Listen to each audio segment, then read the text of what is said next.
Top 10 Best Sport Bikes in the World. If speed and ultimate chassis dynamics are your thing, then these are the bikes you need to be looking at.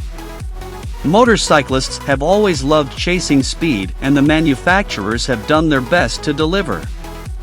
In decades gone by, it was enough to simply put a larger and more powerful engine in an existing chassis that might also be used for more mundane models.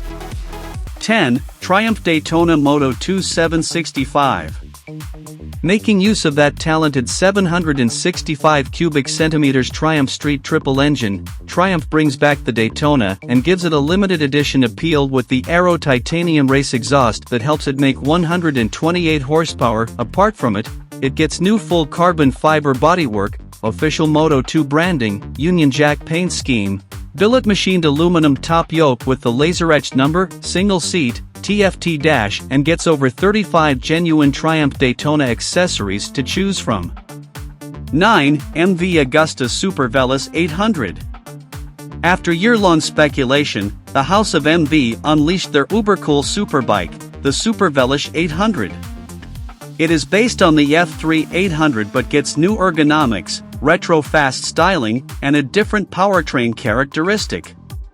The inline 3-cylinder makes 148 horses, while the Series Aero gets 153 horses, courtesy a bespoke Aero exhaust system.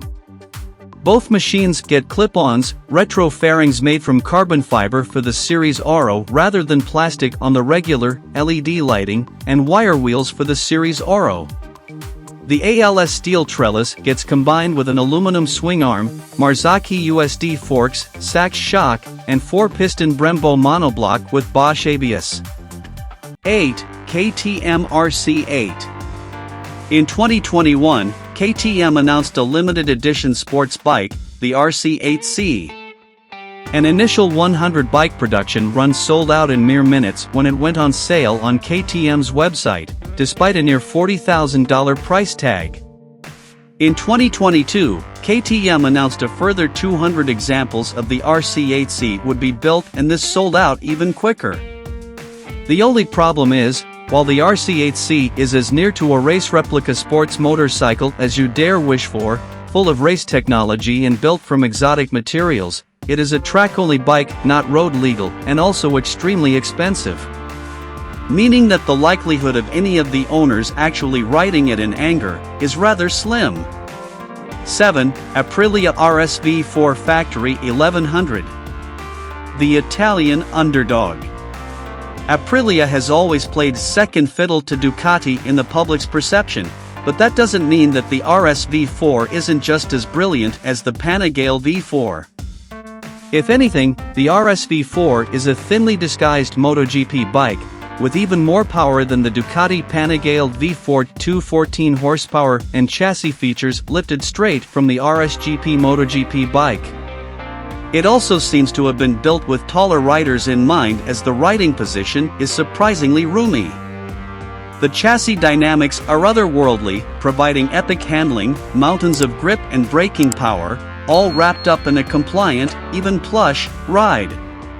6. Ducati Panigale V4S. A proper engineering tour de force and a thing of explosive performance.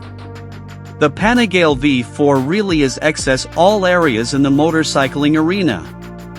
For the first time, it was a case of life imitating sport, as while Ducati road bikes were always V-twins, the MotoGP bikes have been V4S since the early 2000s. The 1,103 cubic centimeters Panigale V4 engine develops 210 horsepower, which should be just about enough. The counter-rotating crankshaft, extreme electronics and aero wiglets on the front of the fairing all-combat front will lift when accelerating out of corners, but this is still a bike for the expert rider. 5. BMW S1000RR. Well, no one saw this one coming. After decades of building excellent but rather staid and expensive touring bikes and admittedly brilliant adventure bikes, BMW turned its reputation on its head and launched the S1000RR sport bike. What's even more incredible is that it was brilliant right out of the box, no growing pains, no questionable design directions, just an incredible engine in a class-leading chassis, and technology not seen on motorcycles up to that point. The engine produced 199 horsepower, which translated to 179.2 horsepower at the rear wheel, making it the most powerful bike in its class. It also featured ABS and dynamic traction control, a first for the class. 4. Suzuki GSX-R 1000. Of all the current breed of Japanese leader sport bikes, the Suzuki GSX-R 1000 is the one that has changed the least since its introduction in 2001. That's not to say that it hasn't been updated, but the current generation has the least amount of electronic sophistication of all the Japanese sport bikes. It is also the sport bike that requires the greatest level of skill out of all the leader sport bikes to get the best out of it, and has a reputation for being tricky on the limit. 3. Yamaha YZF1. The YZF1 arrived in 1998 and immediately made an impact.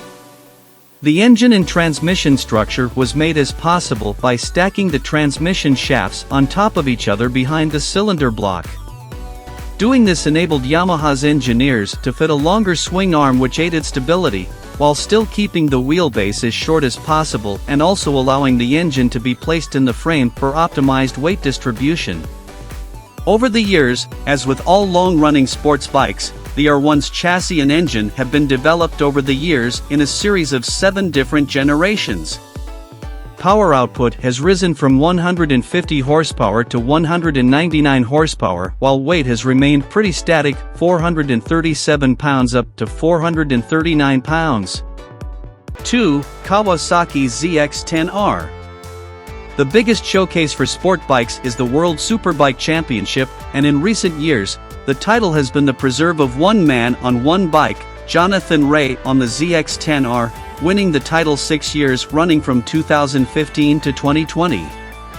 The level of ability of the ZX10R is astonishing, but it is a supremely uncompromising sport bike, which means an extreme riding position, and it requires a high level of skill to get the best out of it. 1. Honda CBR 1000 RR Fireblade. In 2020, the Blade received its latest makeover in both the chassis and engine departments to counter criticism that it was being left behind by the competition. The criticism was all completely pointless, of course, as very few riders would ever be able to access 100% of the power, so having even more would be a waste, but if the public thinks it needs over 200 horsepower, then anything less will just not do. Honda claims 214 horsepower, although real-world tests recorded a figure of around 190. However, the latest Fireblade is still one of the finest handling sports bikes money can buy, and what's more, it possesses completely accessible performance and handling that will flatter any rider. I hope to inspire you and help you learn more about your favorite theme. Subscribe to my channel and let me know what you think.